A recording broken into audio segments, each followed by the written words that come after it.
కిర్లంపూడి మండలం సోమరాజుపేటలో జగ్గంపేట ఎమ్మెల్యే అభ్యర్థిగా కాకినాడ ఎంపీ అభ్యర్థిగా పోటీ చేస్తున్నటువంటి గుడి అప్పారావు వివరాలకెళ్తే తన తల్లి ఎంపీటీసీగా నెగ్గి ఆరోగ్యం బాగోకపోతే కాకినాడ గవర్నమెంట్ హాస్పిటల్ తీసుకెళ్లి ఎవరు పట్టించుకోలేదని, కనీసం తన తల్లి ఎండిస్ని కూడా చేయలేదని, తన అనారోగ్యంతో చనిపోయిందని, ఇక మీదట ఎవరు ఇలా చనిపోకూడదని నేను ఎమ్మెల్యేగా ఎంపీగా నెగ్గితే వైద్య సౌకర్యాలు కల్పిస్తానని బొడ్డే అప్పారావు అన్నారు. నమస్కారం అండి. నేను కాకినాడ పార్లమెంట్ ఎంపీ అభ్యర్థిగా పోటీ చేస్తానండి. జగ్గంపేట నియోజకవర్గం ఎమ్మెల్యే అభ్యర్థిగా పోటీ చేస్తానండి.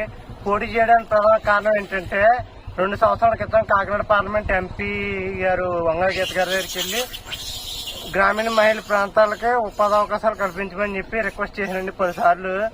మా పార్టీ వాళ్ళు చెప్పింది బయట వాళ్ళు చేయనని చెప్పి మమ్మల్ని ఇచ్చేసారండి. నేను చాలా బాధపడ్డాను. జగనన్న కులం చూడడం మతం చూడడం అని చెప్పి అన్నారు.